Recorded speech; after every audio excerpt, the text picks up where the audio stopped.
Hi everyone, welcome to the channel. This is a bit of a deviation from the content I usually make. It isn't drama, just some things I wanted to put forward to everyone to generate discussion. I've had the script knocking around for about a month or so now, so I thought, why not? I'm relatively small in this community, and for this that's a good thing. I haven't put myself in an echo chamber, and people who watch this won't just blindly agree with what I say, because I'm me. If you think anything I say is wrong or could be improved upon, please let me know.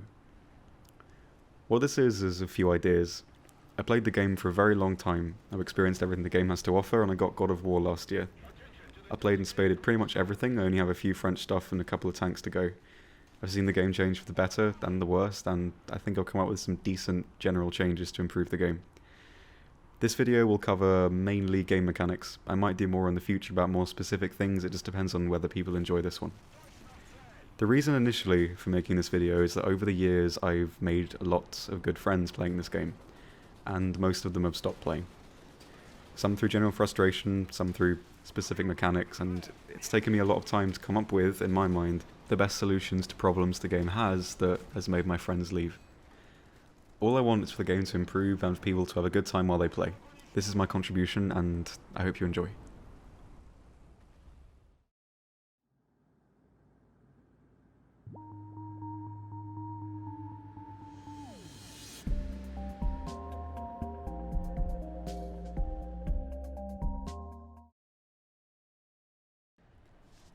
Airfields, or rather the accompanying anti-air defences, are unreliable, unrealistic, and passively promote passive play. Interestingly, this has been the main issue with the game that's made my friends stop playing, so let's get into some easy ways to fix this. First of all, it's unreliable, currently. Sometimes the AA kicks in instantly, sometimes it takes half a minute. Either way, there needs to be a reliable system in place that's fair. Realistically, an anti-air crew could not instantly range in and fire with precise precision on an enemy aircraft without even taking the time to collectively, from all positions, identify which aircraft is the enemy, as this would take time. The Focke-Wulf Dora here was painted in this way to help this process during the actual war. First of all, I think there needs to be a set time for the anti-air to kick in while a fight is happening over the airfield. Taking into account for all these factors, it would mean that a plane fleeing to the airfield would have to stop running and turn around to dogfight over the airfield for, say, 30 seconds to a minute.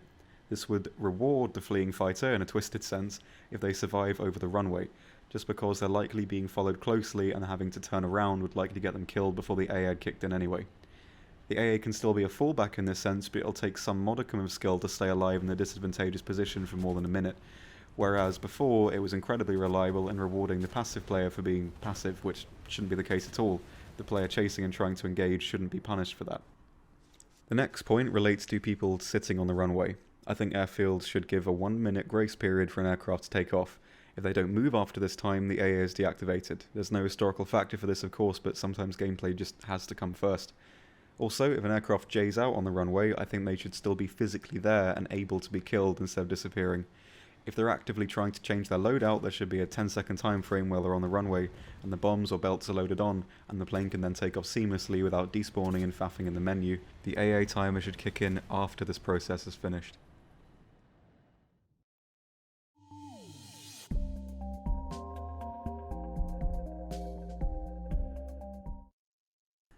Crew lock is a system that currently doesn't work, simply because it punishes the wrong people more than it fulfills its actual purpose, which as far as I can tell, is to stop people from loading into a match and leaving right away if it's a map they don't like or they're up-tiered or anything, as well as an incentive to stay in a match and spawn an SPA or something equally cheap after they die, as leaving right away takes a player out of the team that could have otherwise filled a purpose, which on paper doesn't sound like a terrible system, right? But in practice, it just doesn't work correctly. I don't think most players who die right away want to wait 5 to 8 minutes sitting in the spawn in a useless SPA waiting for planes to come in. It's unfair to expect people to do that all the time, as it takes pace out of the game, and for a new player who probably isn't going to survive very long anyway, putting them in a situation where they have to play, in quotations, a boring vehicle, instead of letting them go right back into a new match, doesn't create a drive for players to improve. It just makes them bored. A player is going to be annoyed if they die. Annoying them more by forcing them to spawn in a vehicle that makes them wait to use properly, or by crew locking them so they can't continue having fun, just fundamentally makes no sense. I understand they have good intentions with this system, but right now it's just not right. The main way to fix this, in my opinion, is just to give crew lock to people who don't spawn in and leave a match, or who J out of a vehicle in the first 3 minutes or so, just to stop people from sitting in spawn and then Jing out. Sure, it could still happen if someone is adamant enough to wait out the time to avoid the crew lock, but the pool of people doing that would be so much smaller than the people who didn't want to wait and would just leave anyway. It's their loss, right?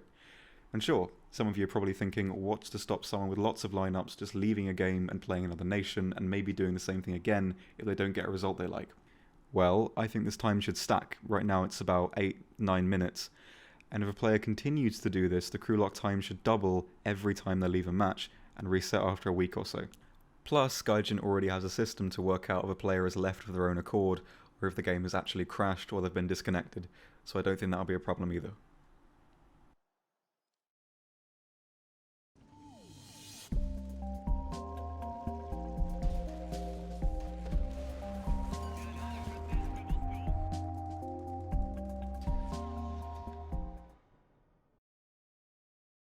Spawn camping is and isn't a problem. That's a vague introduction, but what I mean is that there are two types of spawn camping. One which happens when one team has clearly won the match and there's nowhere else to go on the map apart from to sit outside the spawn and clear up the rest of the enemy team, and the other type being when a specific player or players head to the spawn around the edges of the map with the intent to spawn camp before the match has fundamentally been decided. The latter I don't agree with. I think I've come up with a deterrent, as there's no reliable way to stop this outright. So here's what we currently have. I've used Eastern Europe as an example. A flag represents where the spawn is, but not the whole spawn zone. The spawn zone, the part of the map where the respawns appear, is roughly on the map like this, and players who want to spawn camp can just use the flag as an exact location to spawn camp. They can sit behind the buildings or behind the spawn itself cresting the hill or across the river and have reliable cover to shoot tanks respawning. So what have we changed up a bit? Now this first part was an idea I've shamelessly stolen from my good friend the Peacock, and it consists of this, just removing the spawn flag from the map. All it does is tell people who want to spawn camp exactly where to go, and after a while, people who are avid spawn campers would learn where the spawns were exactly. But this is where my ideas come in. Increase the possible area of the spawn. So for this map, it'll look like this. At the start of the match, everyone can spawn as normal, so that no one is disadvantaged from spawning at the back in a tank that needs to get to a position quickly, but when tanks start to respawn, they can spawn in anywhere in this area. If it wasn't too difficult to program, maybe even let them pinpoint on the map where they'd want to spawn. I don't know if that's too much though, but on its own I think it would stop spawn campers from accurately finding a single place to wait and camp. But we can go a step further. I'm not a massive fan of the return to battle zones we have currently, as players can just sit outside them. So in my head there's no way to stop people trying to spawn camp, but there are ways to deter players from actually doing it. So what about this? This is the alert zone, so when an enemy tank drives into this zone, they're constantly tagged on the minimap in real time and with the type of vehicle they are, like this. And maybe even have the announcer say something like enemy in the reinforcement area or something. This way, there is no way a player can hide somewhere in and around the spawn with safe sightlines to see into the spawn without being spotted on the map. And I think this is enough of a deterrent to stop people from actually doing it. Actually, let me know in the comments if this would put you off spawn camping, and if not, why. The way I see it, there's no way a player would be able to actually sit and get kill after kill after kill. At most they'd get one if a team was careless. So what would the map look like now? Completely blank? No, I think it should look like this. So the spawn for the team on the south has their flag only visible to them, so they know where they're spawning. Maybe have it like this on the respawn map if a player could pick where they want to spawn in, but I still don't know if that's too intricate. For the enemy team, we have these arrows, which represent where the enemy is spawning in and where they're headed. It doesn't give any wider indication of where exactly the spawn is, apart from a vague area. I think this would put people off from heading to the spawn on its own, since it's not an accurate representation of where they need to go, or where they're safe to actually do it. I really think this would work. What do you guys think?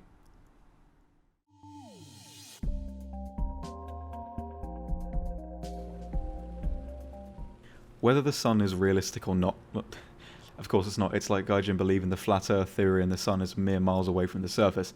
But anyway, this is objectively unfair to one team, especially on maps with lots of bushes and shadows. The fix is really simple, right? Just make every match take place at roughly 12 o'clock or noon. I know Gaijin like having the time variation where the matches take place, but I don't think anyone would mind not playing in the afternoon or morning conditions if it meant they were never unfairly disadvantaged by the environment, especially because only one team has the advantage of having the sun behind them. That just doesn't work in a competitive game, right? You could possibly have the sun always at a neutral angle, like south or north of Fields of Normandy or east or west of Berlin, allowing each team to make use of the shadows and sun, but I don't know how adamant Gaijin would be on having these locations accurate. The sun would be at different positions in Japan and Africa, for example, meaning the sun couldn't always be neutral. I don't know how that would work. The next thing is night battles. As most of you probably know, if you go into your post-effect settings in a night battle and turn the brightness up, it effectively turns night into day. The problem here is that not everybody knows this, and it allows players who do another advantage over everyone. Also, from testing this in ultra low quality, there's no option to brighten night battles because post-effects is disabled. Since there's no real way to easily stop people from doing this, and just because people on ultra low can't, it's simpler to just take night battles out of rotation, or just disable post-effects for night battles, but it's sometimes impossible to really see in-game depending on your settings. I just think it's simpler to remove them. However, they do look very pretty.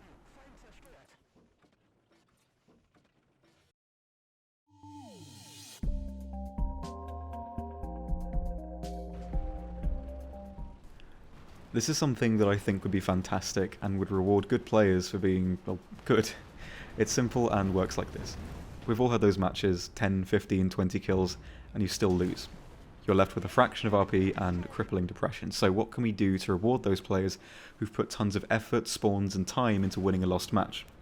I think we should give the top players on the losing team rewards equivalent to what they would have earned if they'd won, but only if they're still in the match when it ends. Otherwise you could just get a safe amount of points and leave, knowing that you basically won anyway.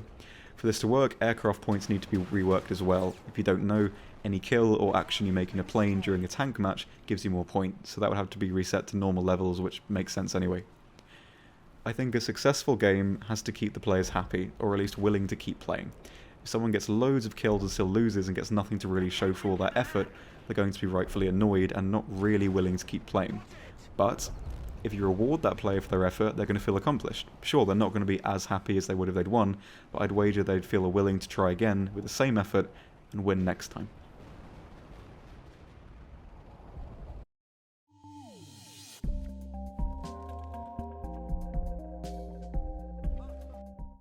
This is an idea that I've had for ages, and I've submitted it on the forum, but to no avail, and have completely stolen from the game Gwent, the standalone card game, not the mini-game contained in The Witcher 3. And what happens in this is after a match, you have the opportunity to send a GG, a good game, to a player you've just faced. And this really made me think, I had a really close game in Gwent. It was getting tense, but the one player I was playing against had the perfect card to counter me, and I lost, and I was pretty bummed out. I wanted to stop playing and do something else, but then this GG popped up. The player I lost to was thanking me for a good game. He had fun. And this GG gave me some scraps. It's what he used to craft cards and stuff. So I sent one back, and in doing that he got a reward too, and it just made me feel a bit better. It might just be me, but this gave me a little boost, and I kept playing all night. I lost a lot of games, but I won a lot too, and sending off those GGs every time. It just kept me in a positive mood the whole time I was playing, and I think War Thunder really does need some of that. This could work in-game. After a match, you choose one player you played against to send a GG to. They could get a small line boost or RP boost or something, and if they sent one back, you could get one too. I think this could only really work on the enemy team though, otherwise you could just send one to a player in your own squad and keep going back and forth every game. And sure, you could just say, don't allow it in squads, but that ultimately defeats the purpose of the action if you're blocked from sending it to someone who deserves it. So it only really works if you send it to an enemy. 99% of the random messages I get from people I've played against have been Cyrillic screeching or someone telling me they've diddled my sister, and it just doesn't really put me in a positive mindset afterwards. And I think having a bit of positivity in sportsman-like chivalry is something this game really needs and would benefit from. Imagine this, right? Like I said in the last segment, you're the only player left. You're on 18 kills, your 5th spawn, and the tickets finally bleed out. You've lost despite trying your best, but hey, you've got a decent bulk of RP from me on top of the team. Cool. But then, you get a GG pop up from someone you played against. And another, and another, and another. Most of the enemy team has thanked you for a good game. You send them back, everyone gets a nice bulk of lions or RP, the guys who sent you the GG feel good for doing something nice, and you feel really accomplished for getting thanked for a good match. Your proverbial pockets are lined with goodies and positivity, and you just want to play more and more and more, while your mindset is happy. Would you ever want to stop playing if most matches ended like that? Keeping a positive mindset for this game is really important, and someone who plays pretty much every day, I'd say this is the most important factor that contributes to how you play. If you're in a bad mood, you won't play very well, and likely you won't play for very long either. Having a little boost to put you on a better mindset is so important, and having that built into the game would just be fantastic. It's a win-win for everyone, and it's not really about the rewards you get.